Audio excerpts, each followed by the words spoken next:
Hello mga kabibig! Welcome back sa ating bagong YouTube channel. Ito ang pinakamaingay ng YouTuber sa balat ng YouTube. Ako si Kabibig Maglebak-lebak at with evidence, diba? Kinansela ang Maisog Rally, ang Maisog Defend the Flag Peace Rally sa Bustos, Bulacan. Kinansela ni Pangulong Rodrigo Duterte para, walang gulo kasi sa sobrang panggigipit. Diba? Grabe naman sila, no? Yung freedom of speech ng mga tao, ay parang pinutol nila. Is this silent martial law? At take note, nagsalita na ang mayor ng Bustos, Bulacan. At ito ang sabi ng mayor nila. Sabi niya, as the mayor of Bustos, Bulacan, I understand the importance of free speech and expression in a democratic society. Alam pala ni Mayor. Pero bakit hindi niya siya nagbigay ng permit? Ano bang gagawin ng Maisog Rally? Magkagulo ba, Mayor? I think, Mayor, napanood mo naman yung mga previous Maisog Rally, no? Very peaceful naman, Mayor. Ito pa ang sabi ni Mayor. However, in the interest of maintaining public order, safety, and peace within our municipality, I must make it clear that we cannot permit the conduct of any rally at this time.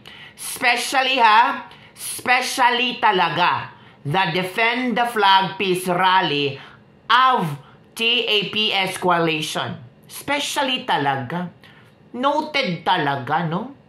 While we respect the right to peaceful assembly, no, Mayor, you're not respecting them. Recent events have shown the large gatherings can pose risk to the health and safety of our residents. Bakit po? COVID pa ba?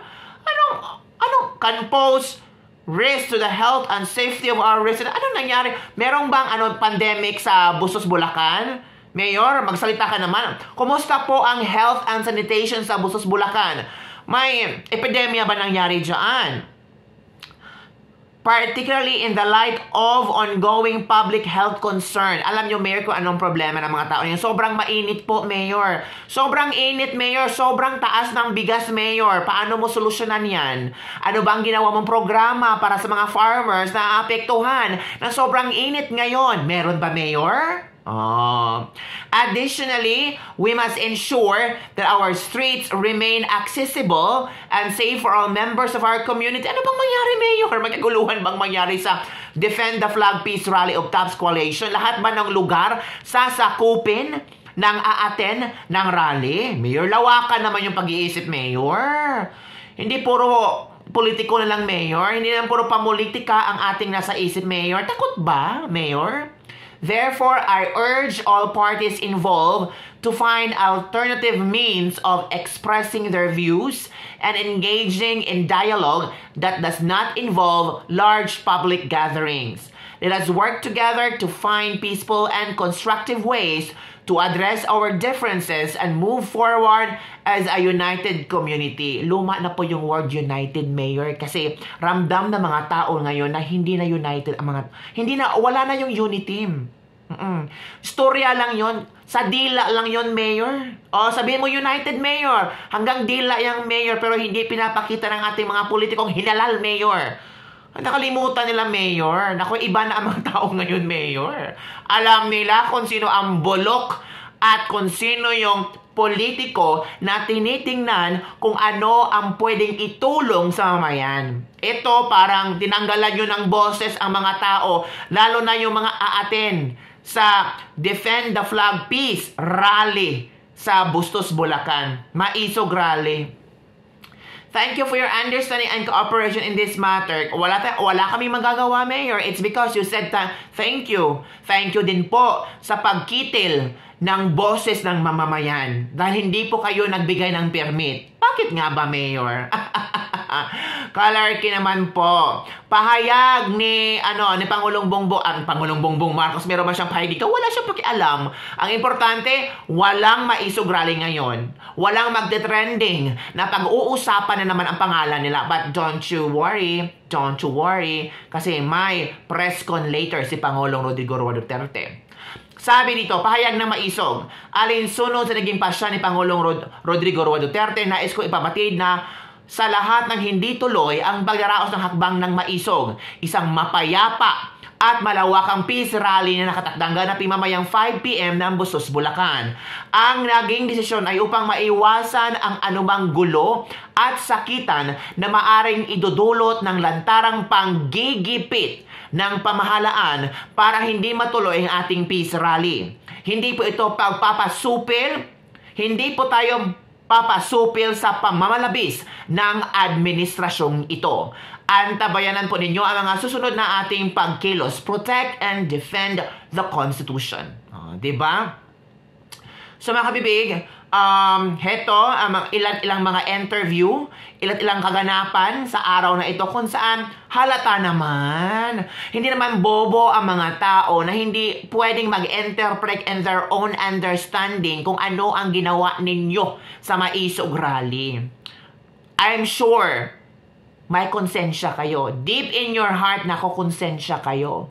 Pero wala kayong magagawa dyan sa Bulacan. It's because kontrolado kayo. Hawak ba kayo sa leeg? Kawawa naman yung mga politikong hawak sa leeg, no? Hay, sayang yung boto ng mamamayan kung ganitong klaseng politiko ang ating ihahalal na pwede palang kontrolin, hawakan sa liig ng mga matataas na nasa gobyerno ngayon. Naku, panoorin ninyo ang ilang mga Pilipino, mamamayan, na parang na-disappointed sila. Na parang this is kinda unfair. Parang wala na kaming boses para magbigay ng aming saloobin. Parang ano na yan sa Pilipinas? Sa panahon ni Duterte, walang pakialam si Duterte kung sinong mag-rally. Wala siya pakialam. Mag-rally kayo na mag-rally. It's because I need to know kung ano ang perspective ng bawat tao tungkol sa mga issue ng lipunan. And that's good thing. Pag may rally, it means effective ka. Pag may rally, it means people are concerned about the country. Kung ayaw nyo ng rally, it means ayaw nyo ng mga Pilipinong magsalita. Diba? Panoorin nyo to. Marshall, kasi kita mo, karapatan nating magpapahayag pero hinaharang tayo. Talagang ano sila kulang na nang mag-declare mismo si BBM ng Marshall. Kasi wala, ginigipit na niya lahat. Ito na nga sinasabi ko, lahat ng kumakampi sa katotohanan, ginugurgur nila. Lahat. Gusto nila sila lang. Masama, syempre masama. Kasi ang lang namin dito na gusto namin maipahayag yung mga naramdaman namin, yung mga na-experience namin ngayon. Tsaka ang lalayo ng mga kasama ko Yung sa isang kasama naman sa isang bahay, may nanggagaling ng Marinduque, Pasay, nakikita lang kami doon sa Alam mo yun, nag-i-import kami. Pera namin, Lisa, makinig ka! Pera namin ginagamit namin. Bayad sa van, bayad sa driver, pagkain namin. Pera namin yan. Tapos ginigipit mo pa? Anong problema mo? Makinig ka dapat. Ang yabang-yabang mo, ang butog ka. May araw ka din. Kala mo. Marshall, kasi kita mo, karapatan nating magpapahayag pero hinaharang tayo. Talagang sila kulang na nang mag-declare mismo si BBM ng Marshall. Kasi wala, ginigipit na niya lahat. Ito na nga sinasabi ko, lahat ng kumakampi sa katotohanan, ginugurgur nila. Lahat. Gusto nila sila lang. Ako po si Karen Raza, taga Marinduque po ako sa puso ng Pilipinas. Kahapon pa po ako nag-travel para po maghanda sa attendance itong rally na ito. Nung April 9 ko pa po ito inaabangan, kaya lang po dahil marami pong naging problema sa pagpapatuloy ng rally, marami pong humarang, inabangan ko pa rin po dahil hindi naman po sapat na sa social media lang tayo maglalabas ng sentimiento natin bilang mamamayan. At lalo na po ngayon na parang obvious yung pagsusupil sa kalayaan, lalo na naming mga simpleng mamamayan na i-express yung aming mga sentiment sa mga na-oobserbahan namin sa gobyerno ngayon. Hindi pa ako nawawalan ng pag-asa na may ipaglaban po pa rin po natin yung dapat nating ipaglaban. Kahit supilin po tayo, dahil doon po lalo nanggigigil yung taong bayan Kapag lalo po tayong sinusupi, lalo tayong nanggigigil. So yun na mga kabibig ang aking ladies lebak-lebak for the day. Ano ang iyong komento tungkol dito? Ano ang iyong reaksyon na hindi matutuloy, kansilado ang Maisog Rally na dahil sa panggigipit?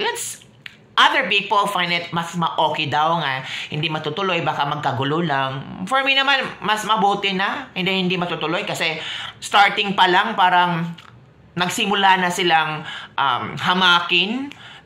Nagsisimula na silang kontrolin or sugpuin itong maisog rally. Ayaw na lang magkaroon ng another maisog rally para daw di umano hindi mapulyot ang utak ng mga tao. Ganun ba? Ako! Baka later on, itong mga lahat ng social medias, baka magiging North Korea na tayo soon. Yan lang po mga kabibigaring latest Lipik for the day. Don't forget to like, subscribe, and share this video. Bye everyone! See you next time. Be happy palagi. Okay? Bye!